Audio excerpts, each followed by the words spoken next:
Hello everyone, welcome to my mini blog. আজ চললাম আমরা আমার মেয়েকে নিয়ে পোলিও খাওয়াতে। আজ ছিল রবিবার। তো সব সময়ই রবিবারই হয় পোলিওর দিন।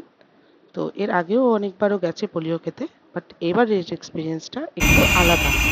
ও আজ খুব মজার সাথে আমাদের সাথে পোলিও খেতে চলছে, আর ও জানে না সেটা কি জিনিস। ওখানে গিয়ে তারপর তোমাদের সাথে বাকিটা শেয়ার করছি যে ওর পোলিও খেয়ে কেমন লাগলো। আসলে ও আমার সাধারণত দেখে না এরকম ভাবে ভিডিও করতে, তাই বলছে মা যেন এটা পড়ে না যায়। পোলিও কে ভালো লেগেছে? কতটা? এত? তারপর যথারীতি ওখান থেকে আমরা বেরিয়ে সোজা বাড়ির দিকে রওনা হলাম। তাই আস্তে আস্তে অনেক দিনই আমাদের দুপুরবেলা বেরোনো হয় না এই টাইমটাতে, তাই একটু আকাশ বাতাস দেখতে দেখতে বাড়ি ফিরে আসলাম। বাড়ি ফিরে এসে ওকে স্নান টান করিয়ে একদম রেডি করে দিয়েছি। এবার ওকে এখন খাওয়াতে বসবো।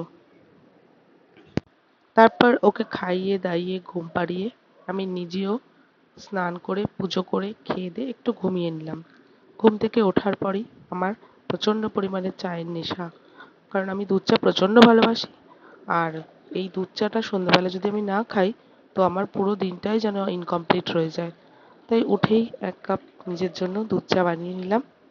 বানিয়ে একটু টিভি দেখতে দেখতে চাটা খেয়ে নিলাম। খেয়ে নিয়ে মেয়েকেও সন্ধ্যাবেলা টিফিন খাইয়ে দেন চলে আসলাম রান্নাঘরে। এসে একটু চিকেন বানালাম, কারণ চিকেন আমার বানাতে খুব ভালো লাগে। তো আমি এক এক দিন এক এক রকমভাবে চিকেন বানাই। তো সবার জন্যই বানালাম, অল্পই চিকেন ছিল ফ্রিজে, তো সেটুকুই বানিয়ে নিলাম। তো আজকের ব্লগটা এই পর্যন্তই। এরকম ব্লগ যদি তোমরা আরও দেখতে চাও তো অবশ্যই কমেন্ট করে জানিও। আর হ্যাঁ, এর ব্লগটার মাধ্যমে যদি আমার কোনো ভুল ত্রুটি হয়ে থাকে তো প্লিজ একটু অ্যাডজাস্ট করে নিও। তো আশা করি ভিডিওটা সবার ভালো লেগেছে। তো যদি ভালো লেগে থাকে তবে লাইক কমেন্ট আর শেয়ার করে দিও।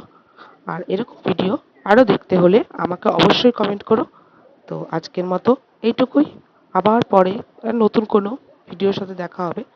তো টাটা, গুড নাইট এভরিওয়ান।